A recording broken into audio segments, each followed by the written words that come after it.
20 minutes 25 దాకా ఉంది మీకు. ఓకే అండి, తప్పకుండా. జై బాబా అండి. జై బాబా. జై బాబా అండి. జై బాబా. అవతార్ మెహర్ బాబా की जय. అవతార్ మెహర్ బాబా की जय. అవతార్ మెహర్ బాబా की जय. ముందుగా ఈ అవకాశం ఇచ్చినటువంటి మెహర్ బాబా వారికి మరియు బాబా ప్రేమికులందరికీ కూడా జై బాబా.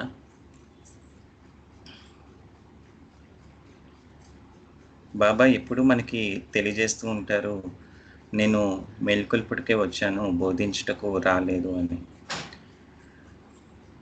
ఆ మేల్కొల్పు గురించి గాడ్ స్పీక్స్ గ్రంథంలో బాబా మనకు అనేక ఆధ్యాత్మిక రహస్యాలను తెలియజేశారు. ముఖ్యంగా ఆత్మ యొక్క ప్రయాణము గురించి, పరిణామము గురించి, పునర్జన్మల గురించి, ఆత్మానుభూతి ప్రక్రియల గురించి బాబా మనకు ఆ గ్రంథంలో వివరించారు. బాబా తెలియజేస్తారు, మానవుడు తనకు తెలిసినా తెలియకపోయినా భగవంతుడై ఉన్నాడు. అయితే ఎరుకతో మానవుని తన నిజస్థితిలో మేల్కొల్పి భగవంతునిగా జీవింపచేయడమే తన అవతార కార్యక్రమం యొక్క లక్ష్యము అని బాబా మనకి తెలియజేస్తూ ఉంటారు చాలా సందర్భాల్లో. అందుకనే బాబా అంటారు, you and me are not we but one అని బాబా మనకి ఎన్నోసార్లు తెలియజేశారు. అయితే మనకి ఆ ఎరుక లేకపోవటం, ఆ అనుభవంకి లేకపోవటం కారణము ఏంటి అంటే మాయా అని తెలియజేస్తూ ఉంటారు.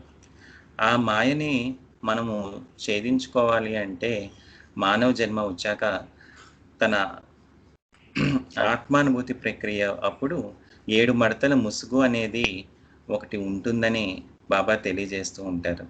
ఈ 7 మడతల ముసుగుని ఎప్పుడైతే మానవుడు సాధకుడు తొలగించుకుంటాడో అప్పుడు భగవంతుని దర్శించి భగవంతునిలో ఐక్యతానుభవాన్ని పొందుతారు అని బాబా తెలియజేస్తూ ఉంటారు. మానవుడు ఆ గ్రంథంలో బాబా తెలియజేస్తూ ఈ 7 మడతల ముసుగు గురించి ఈ విధంగా బాబా ప్రారంభిస్తూ ఉంటారు. మానవుడు తనకు తెలిసి తన శరీరము మనస్సు అయి ఉన్నాడు, అలాగే తనకి తెలియకుండా వాటికి అతీతంగా కూడా ఉన్నాడు అని బాబా తెలియజేస్తూ ఉంటారు. ఈ భౌతిక సూక్ష్మ మానసిక స్థితుల అనుభవాలను పరిపోషించుకోవడం మన యొక్క సంస్కారముల యొక్క కారణం చేత మనకు జ్ఞానము యొక్క ఎరుక లేదు అని బాబా మన గురించి తెలియజేస్తూ ఉంటారు. ఎప్పుడైతే జ్ఞానము పొందబడుతుందో అప్పుడు ఈ అజ్ఞానం అనేది పటాపంచలవుతుంది. ఎప్పుడైతే ఆ అజ్ఞానము పటాపంచలవుతుందో అప్పుడు నీలో జ్ఞానము వ్యక్తమయ్యి నీ యొక్క నిజస్థితిని తెలుసుకుంటావు అని బాబా తెలియజేస్తున్నారు. అంటే ఏ విధంగా ఒక చీకటి గదిలో ఒక్కసారిగా వెలుగు వచ్చి చీకటి మటుమాయం అవుతుందో అదేవిధంగా ఎప్పుడైతే మనలో ఆ జ్ఞానము వ్యక్తమవుతుందో అజ్ఞానము నశిస్తుంది అని బాబా తెలియజేస్తూ ఉంటారు. ఎప్పుడైతే ఆ జ్ఞానము ఆ మానవునిలో కానీ సాధకుల్లో కానీ వ్యక్తమైందో ఆ మానవునికి దైవీ జ్ఞానము లభిస్తుంది. అప్పుడు భగవంతుని అవిభాజ్య ఏకత్వానికి అంతం లేదని అతను గుర్తించి విశ్వాత్మకమైనటువంటి ఈ ద్వైత మాయలో మానవుని వేరు చేస్తున్నట్లు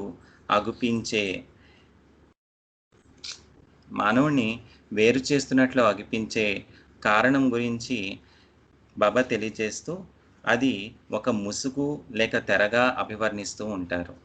ఈ ముసుగు లేదా తెర గురించి మహాకవి సద్గురు అయినటువంటి హఫీజ్ ఒక పోయం తెలియజేస్తూ ఉంటారు. దానిని బాబా గాడ్ స్పీక్స్లో ఉటంకిస్తూ చెప్తారు, ప్రేమికునికి ప్రియతమునికి మధ్య అడ్డు ఏమీ లేదు, ఓ హఫీజ్ నిన్ను నీవు పక్కకు తొలగించుకో, నీకు నీవే ఆత్మపై ముసుగై ఉన్నావు అని బాబా తెలియజేస్తారు. అలాగే మరొక సందర్భంలో కబీర్ అంటారు, నీ మేలి ముసుగు పొరలను తొలగించు, నీకు రాముడు లభిస్తాడు అని కబీర్ అనే ఒక సద్గురువు తెలియజేస్తారు అని బాబా గాడ్ స్పీక్స్ గ్రంథంలో తెలియజేశారు, ఈ 7 మడతల ముసుగు గురించి తెలియజేస్తూ. ఇక్కడ కబీర్ చెప్తున్నారు, నీ మేలి ముసుగు పొరలు తొలగించు, నీకు రాముడు లభిస్తాడు అంటున్నారు. మరి ఆ మేలి ముసుగు ఏంటి అంటే, ఆ మేలి ముసుగు ఏంటి అంటే దట్టమైన అజ్ఞానపు పొరలతో కూడిన తెరను ఈ మేలి ముసుగు అనే పదం తెలియజేస్తుందంట. అంటే ఆ మేలి ముసుగు పొర ఎలా ఉంటుంది అంటే, ఒక్కొక్క పొరగా ఈ ముసుగును తొలగించి దైవీ మార్గంలో మొదటి చైతన్య భూమిక నుండి 5వ చైతన్య భూమిక వరకు దశల వారీగా సాధకుడి యొక్క పురోభివృద్ధిని బాబా తెలియజేస్తారు అక్కడ. అజ్ఞానంలోనున్న మానవుని సర్వజ్ఞుడైన భగవంతుడి నుండి వేరు చేసే ఈ ముసుగు ఎంత సూక్ష్మమైనదంటే అత్యున్నతమైనటువంటి అతి సున్నతమైనటువంటి ఆలోచనలు కూడా ఆ ముసుగుని ఛేదించుకొని రాలేవంట. ఈ ముసుగు గాఢమైన సప్త వర్ణాలతో కూడిన గాఢమైన 7 మడతలతో కలిగి ఉంటుంది. ప్రతి మడత ప్రత్యేకమైనటువంటి ముడితో బంధింపబడుతుంది అని బాబా తెలియజేస్తారు. ఈ 7 మడతల ముసుగు అంటే ఈ ముసుగు ఎప్పుడు మానవుడు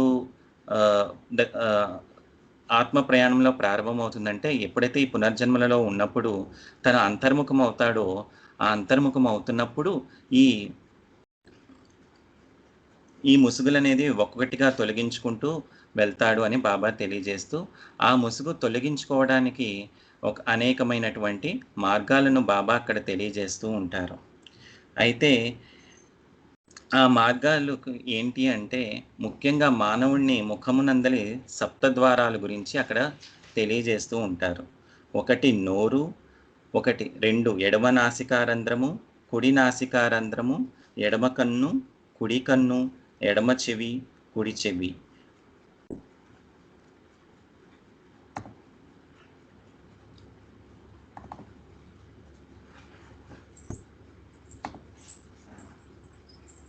జై బాబా అండి, ఒక్క నిమిషం.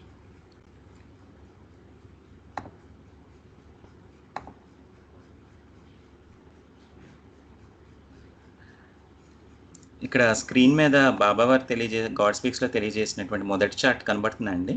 జై బాబా కనబడుతుంది కానీ జై బాబా అండి. సో మానవుడు పునర్జన్మలలో స్థూల ప్రపంచంలో భౌతిక ప్రపంచానుభవం ద్వారా భౌతిక చైతన్యానుభవాన్ని అనుభవిస్తూ భౌతిక సంస్కారములతో భౌతిక ప్రపంచానుభవాన్ని అనుభవిస్తూ ఉంటాడు. అక్కడ మానవుని యొక్క శిరస్సు అంటే శిరస్సు అని కాదు, మానవుని యొక్క ఫేసింగ్ అనేది ఈ సృష్టి వైపు మరలింపబడి ఉంటుంది.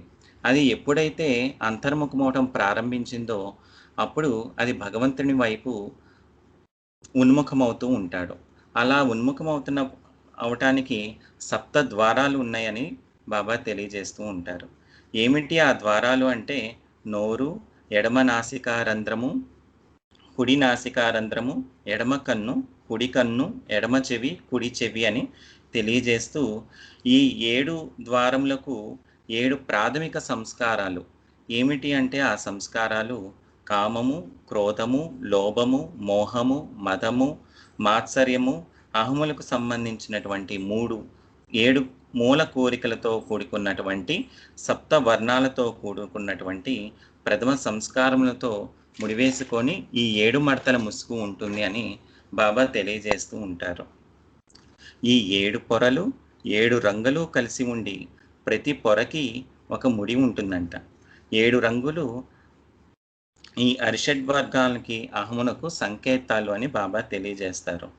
ఇంకా ముందరికి వెళ్తూ బాబా ఆత్మ శిరసనందలి జ్ఞానేంద్రియాలనే 7 ద్వారాల గుండా 7 స్థితులను అనుభవిస్తుంది. ఈ 7 మడతలు పూర్తిగా విప్పుకున్న తర్వాత జ్ఞాన నేత్రం తెరుచుకొని భగవంతుని ముఖాముఖిగా దర్శించగలుగుతాడు. అంటే బాహ్యంగా ప్రసరించే చైతన్యం అంతర్ముఖంగా పయనించినప్పుడు ఆత్మ అనుభవనీయం అవుతుంది అని బాబా తెలియజేస్తారు. పాలభాగంలో అంటే మానవుని పాలభాగంలో ఉన్న దైవీ ద్వారము వద్దకు చేరుకోవడానికి గాను మానవుడు తన ముఖమునందలి సప్త రంధ్రాలచే సూచించబడే సప్త ద్వారాల ద్వారా ప్రయాణించాలి. ఈ సప్తద్వారం గురించి బాబా ఒక సందర్భంలో బావుకల్చూరి గారికి తెలియజేస్తూ ఈ విధంగా చెప్పారు. నా నివాసం అనంతమైనది, రూపం లేనిది, అయినా నా ఇంటికి 7 ద్వారాలు ఉన్నాయి. మాయలో బందీలైన వారికి ఈ ద్వారాలు మూసివేయబడ్డాయి. ఈ 7 ద్వారాలను నా అనంతత్వాన్ని అనుభవింపచేయడమే ఆంతరిక ప్రయాణము యొక్క లక్ష్యము అని తెలియజేస్తూ, ఆ ప్రథమ ద్వారం తెరవడానికి అవతార పురుషుడికి చాలా కష్టపడతారంట. అంటే ఈ భౌతిక ప్రపంచానుభవంలోకి వచ్చి అవతార పురుషుడు ఎంతో బాధను అనుభవిస్తూ ఆ ప్రథమ ద్వారాన్ని తెరవడం కోసం తన అవతార కార్యక్రమంలో ఈ ప్రథమ ద్వారం తెరవడం కోసం తను ఎంతో వేదన పడతారు అని బాబా తెలియజేస్తారు. చైతన్య పరిణామంలో ఉన్న ఈ సామ్రాజ్యాలన్నీ ఈ ద్వారం దగ్గరలోనే ఉన్నాయి. పరిణామంలోని సామ్రాజ్యాలు మానవాళి అందరూ ఈ ద్వారానికి వెనుతిరిగి ఉన్నాయి. అందరి ముఖాలు మాయను చూస్తున్నాయి. మాయలో బందీలైన వారికి ఈ ద్వారాలు ఎప్పుడూ మూసుకునే ఉంటాయి. ఈ 7 ద్వారాలను ఒకదాని తర్వాత మరొకటిగా తెరిచి చివరకు అనంతత్వాన్ని అనుభూతి చెందడమే అంతర్ముఖంగా ప్రయాణం కొనసాగిస్తున్న చైతన్యం యొక్క లక్ష్యము అని బాబా తెలియజేస్తారు. మరి ఇక్కడ బాబా అంటున్నారు, అంతర్ముఖ ప్రయాణము అని అంటే ఏమిటి అంటే, ఇప్పటి వరకు బాహ్యంగా ప్రశ్నించినటువంటి చైతన్యము, మనలో ఉన్నటువంటి ఆ చైతన్యము అంతర్ముఖపరచబడాలి. అంతర్ముఖపరచబడాలి అంటే ఇందాక బాబా చెప్పారు కదా, ఈ 7 ద్వారాలు కూడా అవి భౌతిక ప్రపంచం వైపు తిరిగి ఉన్నాయి. అవి అంతర్ముఖపరచబడాలి అంటే ఈ భౌతిక ప్రపంచం వైపు నుంచి వాటి యొక్క భావన మార్చబడాలి. అది ఏ విధంగా సాధ్యమవుతుంది? ఇందాక చెప్పారు బాబా 7 ద్వారాలలో మొదటి ద్వారము నోరు అని తెలియజేస్తున్నారు. నోరు చేసేటువంటి పని 1 మాట్లాడటము, 2 తినడము. ఈ నోరు ఏమి మాట్లాడుతుంది అంటే మాట్లాడకూడని మాటలన్నీ మాట్లాడుతుంది. అందుకని బాబా అంటారు, ముందుగా ఈ నోరుని మౌనపరచబడాలి అని తెలియజేస్తారు. అంటే మాట్లాడకూడని మాటలు మాట్లాడకుండగా ఎంతవరకు అవసరమో అంతవరకు మాత్రమే ఈ నోరు పనిచేయాలి అని బాబా తెలియజేస్తారు. అందుకే మనకి బాబా పశ్చాత్తాప ప్రార్థన ఇస్తారు. పశ్చాత్తాపరార్థనలో మనం బాబాని వేడుకుంటాం. మాట్లాడకూడని మాటలు మాట్లాడినందుకు, చేయకూడని పనులు చేసినందుకు మమ్మల్ని క్షమించు అని మనం బాబాని అందుకనే వేడుకుంటున్నాము. అప్పుడు ఆ విధంగా ఆ దేవదేవుడు మొదటి ద్వారం తెరిచి అనంత శక్తికి స్థానమైన సూక్ష్మ భూమికల్లో మనల్ని ప్రవేశింపచేస్తారు. ఇక్కడ ఈ చాట్లో చూపిస్తారు చూడండి. స్థూల నాసిక నేత్రములు, చెవులు, సూక్ష్మ నాసికలను, దృశ్యములను, నాదములను అనుభవించుట, అది మొదటి భూమికల్లో జరుగుతుంది. ఎప్పుడైతే ఈ నోటి ద్వారా అంతర్ముఖం అవడిందో, మొదటి రంధ్రము ద్వారా మొదటి ద్వారము గుండా మొదటి ముసుగు విప్పబడుతుంది. మొదటి భూమిక అనుభవంలో మానవుడు ప్రవేశిస్తాడు అని బాబా తెలియజేస్తూ ఉంటారు. ఇలా ప్రతి ద్వారము అంటే ఈ 7 ద్వారాలు అయితే ఏమైతే ఉన్నాయో, ఈ 7 ద్వారాలు జరుగుతున్నప్పుడు ప్రతి ద్వారం దగ్గర ఒక్కొక్క ఫలితాన్ని సాధకుడు అనుభవిస్తాడంట. ఏమిటి అంటే మొదటి ముడి విప్పబడుతుంది. అంటే భగవంతుని చేరటానికి 7 ముడులు ఏవైతే ఉన్నాయో ఆ 7 ముడులు విప్పబడతాయి. అలా మొదటి భూమిక అనుభవం దగ్గర మొదటిది ముడి విప్పబడుతుంది. మొదటి మడత, 7 మడతల్లో మొదటి మడత యొక్క అదృశ్యము, మూలవాంఛల నిలిపివేత్త. ఇందాక కామము, మొదటి మూలవాంఛ గురించి చెప్తున్నారు కదా. కామము, తత్సంబంధమైనటువంటి ప్రాథమిక సంస్కారములు తుడిచివేయబడతాయి. దానికి సంబంధించినటువంటి గాఢమైన సప్తవర్ణంలో మొదటి రంగు నశిస్తుంది. ఆధ్యాత్మిక మార్గమునకు మొదటి ద్వారంగా సూచించే నోటి ద్వారా సాధకుడు దైవీ మార్గంలో ప్రవేశిస్తాడు. అలాగే అలం ఏ మలాఖుత్ అనబడే ప్రాణభూమునందలి ప్రథమ భూమికను చేరుకోవడం జరుగుతుంది అని బాబా తెలియజేస్తారు. ఇది మొదటి మడత యొక్క తొలగింపు. మరి తరువాత ఆ సాధకుడు ఇంకొంచెం ముందరికి వెళుతూ రెండవ ద్వారమైనటువంటి నాసికాపుటములు, ఇందాక చెప్పే 2, 3 నాసికాపుటములు, ఈ 2 కూడా మనకి వాయువును అందజేస్తాయి. మన మనసుకి, మన హృదయమునకు వాయువును అందజేస్తాయి. అంటే మనము సాధారణంగా పీల్చేటువంటి ఈ గాలిని మనకు అందజేస్తూ ఉంటాయి.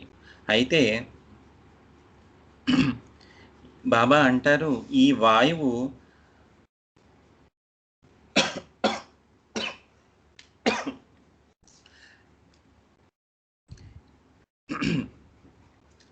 ఈ వాయువు మనకి పరిశుద్ధమైనటువంటి వాయుగా మన హృదయములలో ప్రవేశించినప్పుడు ప్రాణశక్తి మనలో ప్రవేశిస్తుంది. ఎప్పుడైతే అది ప్రాణశక్తి మనలో ప్రవేశిస్తుందో అప్పటి వరకు భౌతికంగా వాడుకున్నటువంటి ఈ ప్రాణశక్తి ఆత్మకు ఉపయోగపడేటట్టు చేసుకోవాలి అని బాబా తెలియజేస్తారు.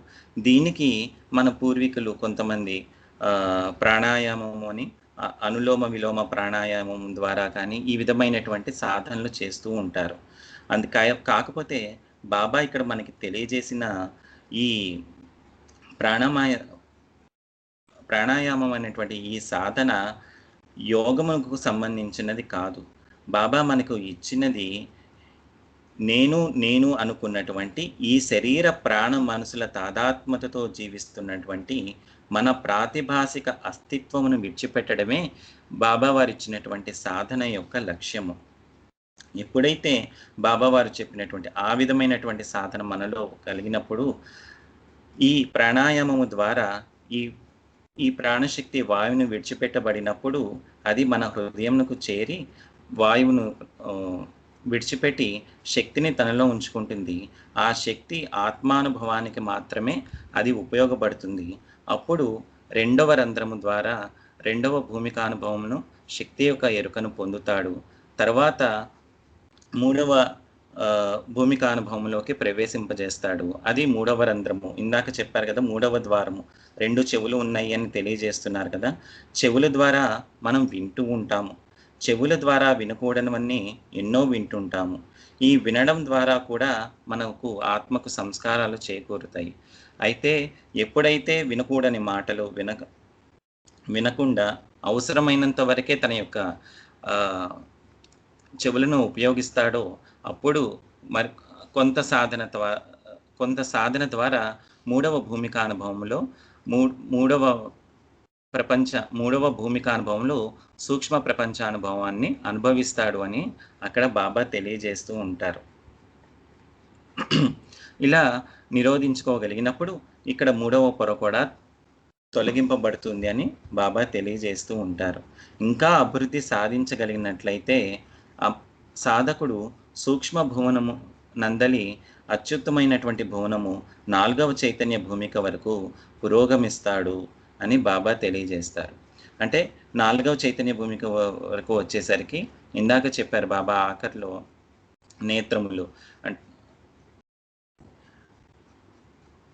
నేత్రముల గురించి బాబా తెలియజేస్తారు. అవి కూడా ఈ రంధ్రముల ద్వారా ఇందాక చెప్పినటువంటి 7 ఫలితాలను అనుభవించినప్పుడు ఆత్మ సూక్ష్మ భువనమునందలి 4వ చైతన్య భూమిక అనుభవమును అనుభవిస్తాడు. అయితే బాబా తెలియజేస్తారు, ఎప్పుడైతే 4 మరియు 5 ముడి విప్పబడి మడత తొలగింపబడుతుందో సూక్ష్మ భువనమునందలి అత్యంత ఉన్నతమైనటువంటి 4వ చైతన్య భూమికలోకి సాధకుడు ప్రవేశింపజేసినప్పుడు అతడు ఎన్నో వింతలు, మార్మికమైనటువంటి మహత్తులు, శక్తులను ఎదుర్కొంటాడంట. అయితే వాటిని వినియోగించకుండా తన యొక్క గమ్యమును గుర్తుపెట్టుకొని ముందరకు వెళితే ఆ సాధకుడు విజయం సాధిస్తాడు అని బాబా తెలియజేస్తూ ఉంటారు. దీన్నే బైబిల్లో కాళరాత్రి అని తెలియజేస్తూ ఉంటారు. ఎందుకని అంటే ఇక్కడి వరకు కూడా సాధకుడు తన సొంతంగా ప్రయాణం చేయగలడు. ఏ గురువు యొక్క సహాయము కానీ, అవతార పురుషుడి యొక్క సహాయము కానీ లేకుండా కూడా ఇక్కడి వరకు తన ప్రయాణము చేయగలుగుతాడు. అయితే ఈ 4వ చైతన్యానుభవముకు వచ్చేసరికి ఇక్కడ శక్తి పరిధి బాగా ఉంటుంది, తనకి శక్తి అనేది ఎక్కువ ఉంటుంది. దాన్ని కనుక అతను దుర్వినియోగపరిచినట్లయితే మళ్ళీ అధపాతాళానికి, అంటే రాయి మొదటి పరిణామ క్రమంలో మొదటి ఉపాధి అయినటువంటి రాయి అనుభవాన్ని అనుభవిస్తాడు అని బాబా అక్కడ మనకి తెలియజేస్తూ ఉంటారు. అయితే అప్పుడు ఉన్నటువంటి ఆ కాలంలో ఆ సాధకుడు ఉన్నటువంటి కాలంలో జీవించినటువంటి సద్గురువులు కానీ ఎవరూ కూడా ఆ సాధకుడిని అటువైపు పయనింప చేయకుండా ఎల్లప్పుడూ కాపాడుతూ ఉంటారని బాబా మనకి తెలియజేస్తూ ఉంటారు. అందుకనే హఫీజ్ అంటారు, 4వ చైతన్య భూమికానుభవం దగ్గర సాధకుల గురించి తెలియజేస్తూ, ప్రియతముని ద్వారము వద్ద స్వర్గ ఆకర్షణ విషయంలో అప్రమత్తంగా లేనట్లయితే అది నీవు అధిరోహించిన ఉన్నత శిఖరాల నుండి నిన్ను అధపాతాళంలోనికి ప్రవేశింపజేస్తాయి అని బాబా తెలియజేస్తూ ఉంటారు. అందుకనే 4వ చైతన్య భూమికానుభవంలో ఆ సాధకుడు అత్యంత జాగృత వహించాల్సి ఉంటుంది అని తెలియజేస్తూ ఉంటారు. ఈ ప్రలోభాలకు తట్టుకొని నిలబడితే మరింత ముందుకు వెళుతూ అన్ని ముడులు విప్పబడతాయి. 5వ చైతన్య భూమికలోనికి సాధకుడు ప్రవేశిస్తాడు. ఇక్కడ జయబాబా అండి, మరొక 5 నిమిషాల్లో ముగిస్తాను. జయబాబా. 5వ చైతన్య భూమికలోకి సాధకుడు ప్రవేశించేసరికి అన్ని ముడులు కూడా విప్పబడతాయి. ఇక్కడ మనకి చాట్లో తెలియబడుతుంది ద్వారబంధము 4వ భూమిక, 5వ భూమిక. ఈ 5వ భూమికలో వచ్చేసరికి శక్తి లేదు, కానీ మనసు పరిధిలో మాత్రమే తను ఉంటాడు. ఇంకా ముందుకు వెళ్తాడు. 5వ చైతన్య భూమిక అనుభవం నుంచి మరొక ముందరికి వెళ్తాడు 6వ చైతన్య భూమిక అనుభవం వరకు. అక్కడికి వెళ్ళేసరికి భగవంతుని ముఖాముఖి దర్శిస్తాడు. 5వ చైతన్య భూమిక అనుభవంలో భగవంతుని ముఖాముఖిగా దర్శనాన్ని తను పొందలేడు. ఈ 5వ చైతన్య భూమికలో ఉన్న వారి గురించి బాబా తెలియజేస్తారు. భగవంతుని ఎడల గల స్వచ్ఛమైన ప్రేమ మిథ్యాహముతో కలుషితం కాక పరిశుద్ధమైనందున వీరి పరిస్థితి సురక్షితంగా ఉంటుంది అని బాబా 5వ చైతన్య భూమిక అనుభవంలో ఉన్నటువంటి సాధకుల గురించి తెలియజేస్తూ ఉంటారు. ఇక్కడ నుండి పురోగమనం స్వయం కృషితో సాధించడం అసాధ్యమవుతుంది అని బాబా తెలియజేస్తారు. సద్గురు సహాయం లేక కృప ద్వారా సాధకుడు మనోమాయ భువనం ద్వారా అత్యున్నతమైనటువంటి దైవీ దృష్టి ద్వారా మాత్రమే 6వ చైతన్య భూమిక అనుభవంలోకి ప్రవేశిస్తాడు. ఈ స్థాయిలోని వ్యక్తి సర్వత్రా భగవంతుని ముఖాముఖిగా దర్శిస్తాడు. 6వ చైతన్య భూమిక అనుభవములకు పురోగమించిన సాధకుడు మొత్తము ఎక్కడ చూసినా తను భగవంతుని ముఖాముఖి దర్శించగలడు. అయితే మానవుని యొక్క అంతిమ గమ్యము అది కూడా కాదు అని తెలియజేస్తారు. ఇంకా తను గమ్యం చేరుకోలేదు. ముఖాముఖిగా భగవంతుని దర్శిస్తున్నా ఇంకా తనకి భగవంతునికి కనుగొనలేడు. ఇంకా అంతులేని అగాధం అనేది 6వ చైతన్య భూమిక అనుభవం వరకు ఉంది. ఎప్పుడైతే సద్గురువు యొక్క కృప లేక స్పర్శతో మాత్రమే అది సాధ్యమవుతుంది, ఎప్పుడైతే ఆ సద్గురువు యొక్క స్పర్శ ద్వారా ఈ 7వ చైతన్య భూమిక అనుభవంలో సత్యమును కనుగొంటాడు అని బాబా తెలియజేస్తారు. అందుకే బాబా శరీర విసర్జన చేసినప్పుడు హఫీజ్ సూక్తుల్ని కోట్ చేసుకుంటూ సద్గురువు యొక్క విశిష్టతని అనేక గ్రంథాల్లో మనకి తెలియజేశారు. ఎప్పుడైతే ఆ కృపతో 7వ చైతన్య భూమిక అనుభవంలో ప్రవేశిస్తాడో తన యొక్క గమ్యమును చేరుకుంటారు అని బాబా తెలియజేస్తూ ఉంటారు. ఈ విధంగా మనము ఆత్మను గురించి అవగాహన చేసుకున్నప్పుడు ఆత్మ పరమాత్మకు అన్యము కాదు, అంటే ఆత్మలన్నీ పరమాత్మలోనే ఉన్నవని ప్రాథమికంగా మనం తెలియడం కోసం మెహర్ బాబా తెలియజేసిన బాబా చెప్తారు, ఇన్ రియాలిటీ ఆత్మ ఈజ్ పరమాత్మ, ఆత్మే పరమాత్మ అని మనకి బాబా ఈ గ్రంథం ద్వారా మనకి తెలియజేస్తూ ఉంటారు. మెహర్ బాబా మనలందరినీ ఆ విధమైనటువంటి సత్యానుభవంలో మేల్కొల్పడం కోసం తెలియజేసినటువంటివే మెహర్ బాబా వారు మనకిచ్చినటువంటి ఈ సత్యప్రేమ సందేశాలు, ప్రవచనాలు మరియు భగవద్వచన గ్రంథము. మెహర్ బాబా వారు వాంఛించినటువంటి సత్యానుభవంలో మనమందరము మేల్కొనాలి అని ఆ ప్రీతమ దైవము మెహర్ బాబా వారిని కోరుకుంటూ ఈ అవకాశం ఇచ్చినటువంటి బాబా ప్రేమికులందరికీ మెహర్ బాబా వారికి ధన్యవాదాలు తెలియజేసుకుంటూ, ఏదైనా ఉచ్చారణ లోపము ఏదైనా తప్పులు చెప్తే క్షమించవలసిందిగా కోరుకుంటూ జై బాబా. అవతార్ మెహర్ బాబా కీ జై. అవతార్ మెహర్ బాబా కీ జై. అవతార్ మెహర్ బాబా కీ జై. జై బాబా. అవతార్ మెహర్ బాబాకి జై. చక్రధర్ గారు చాలా బాగా వివరించి చెప్పారు గాడ్ స్పీక్స్ లోని విశేషాలు. మాకు చాలా చక్కగా వివరించారు. మీకు ధన్యవాదాలండి చక్రధర్ గారు. హలో, జై బాబా. జై బాబా అండి. జై బాబా అండి. Thank you. జై చాలా బాబా. బాగా చెప్పారు. టైం మనకు తక్కువ మూలాన ఇంకా వెళ్ళలేకపోయాము. జై ఇంకొకసారి మీరు మళ్ళా చెప్పాలి. ఓకే అండి. జై బాబా. జై బాబా అండి. Thank you. ఇప్పుడు కార్యక్రమంలో ఆఖరి అంశంలోకి అడుగు పెడుతున్నామండి. మెహర్ వాణి గారు హారతి చేయాలని కోరుకుంటున్నాం. వాణి గారు, మెహర్ వాణి. జై బాబా అండి. హలో. జై బాబా అందరికి. జై బాబా అండి, వినిపిస్తోందా? ఆ, ఆ, జై వినిపిస్తుంది. బాబా వినిపిస్తుంది. అందరికి. జై బాబా వినిపిస్తుంది. అండి. జై బాబా. అవతార్ మెహర్ బాబా కి జై. అవతార్ మెహర్ బాబా కి జై. అవతార్ మెహర్ బాబా కి జై.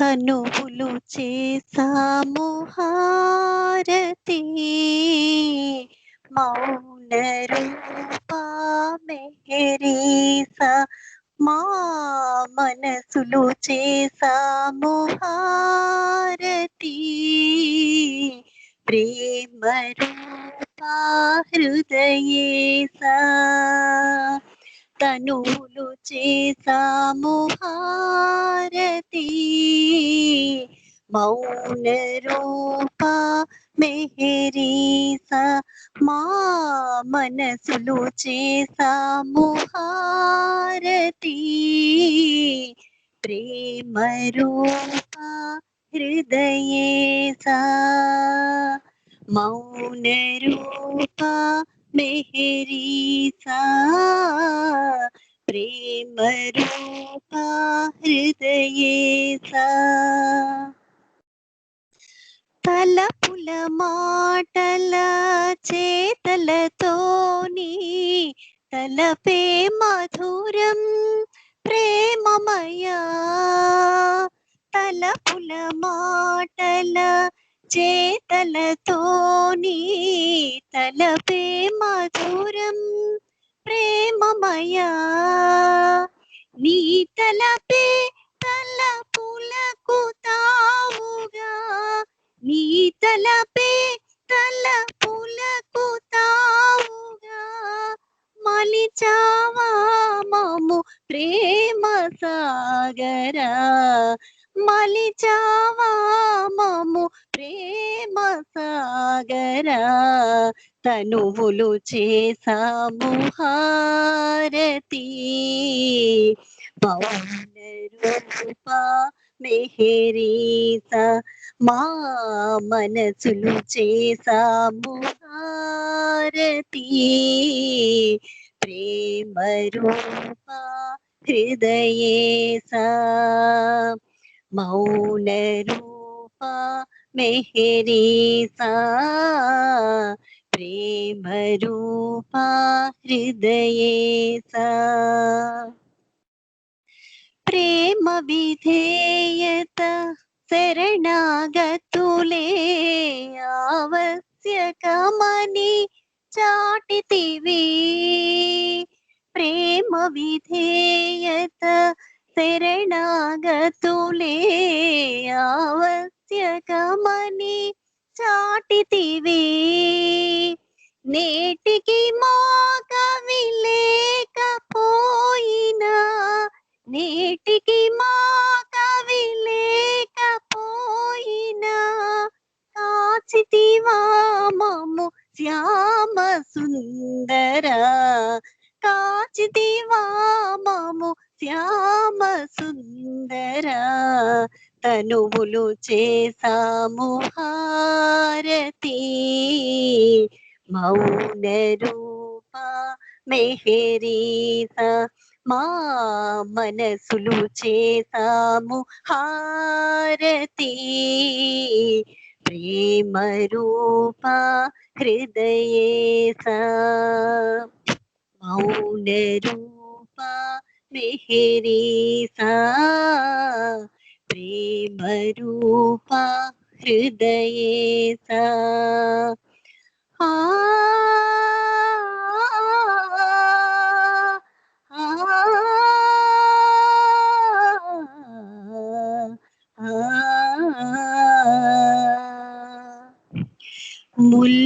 ముల్లోకాలేలే నీవు మా కోసం వచ్చావయ్య జై జై మెహరు బాబా జై జై మెహరు బాబా జై జై మెహరు బాబా జై బాబా అందరినీ కావగనించి మా మచ్చనే మసలావయ్య జై జై మెహరు బాబా జై జై మెహరు బాబా జై జై మెహరు బాబా జై బాబా ముల్లోకాలేలే నీవు మా కోసం వచ్చావయ్య జై జై మెహరు బాబా జై జై మెహరు బాబా జై జై మెహరు బాబా జై బాబా అందరినీ కావగనించి మా మచ్చనే మసలావయ్య జై జై మెహరు బాబా జై జై మెహరు బాబా జై జై మెహరు బాబా జై బాబా నీ నామం చేసిన ఎదలో ప్రేమ మొలకలేసావయ్యా నమ్మి చెంత చేరిన వారికి తోడు నీడవయ్యావయ్యా నీ నామం చేసిన ఎదలో ప్రేమ మొలకలేసావయ్యా నమ్మి చెంత చేరిన వారికి తోడు నీడవయ్యావయ్యా నీ సేవను చేసిన వారికి సేవే వరముగా ఇచ్చావయ్యా తనువులు చేసాము హారతి మౌన రూప మెహరీసా మా మనసులు చేసాము హారతి ప్రేమ రూప హృదయేసా మౌన రూప మెహరీసా ప్రేమ రూప హృదయేసా మౌన రూప మెహరీసా ప్రేమ రూప హృదయేసా अवतार मेहर बाबा की जय अवतार मेहर बाबा की जय अवतार मेहर बाबा की जय अवतार मेहर बाबा की जय प्रेमावतार मेहर बाबा की जय मौनावतार मेहर बाबा की जय పరాత్పర పరబ్రహ్మ అవతార్ మెహర్ బాబా కి జై థ్యాంక్ యూ బాబా అందరికీ జై బాబా అండి అందరికీ ధన్యవాదాలు జై బాబా అవతార్ మెహర్ బాబాకి జై వాణి గారు హారతి చాలా చక్కగా ఆలపించారండి మేము ఎప్పుడు వెళ్ళలేదు ఈ హారతి చాలా బాగా పాడారు జై ధన్యవాదాలు బాబా వాణి అండి జై బాబా ఈ జై బాబా కార్యక్రమం ఎండ్ ముగిసింది ఫస్ట్ బాబా గారు నాకు ఇచ్చిన అవకాశాన్ని బాబా గారికి ధన్యవాదాలు చెప్తూ ముందుగా మెహర్మాయ గారు నమ్మో మెహర్ బాబా బాగా ఆలపించారు తర్వాత సంకీర్తనలో శ్రీనివాస్ గారు సునీత గారు మూర్తి గారు రజనీ గారు కిరణ్మయ్ గారు సంకీర్తనలు చాలా బాగా పాడారు చక్రధర్ గారు మన గాడ్ స్పీక్స్ విషయాలు బాగా చెప్పారు ప్రసంగం హారతి వాణి గారు చాలా చక్కగా పాడారు అందరికీ జై బాబా చెప్తూ చాలా చాలా చాలా బాగా జరిగింది కార్యక్రమం జై బాబా అంటే అందరికీ అవతార్ మెహర్ బాబాకి జై జై బాబా జై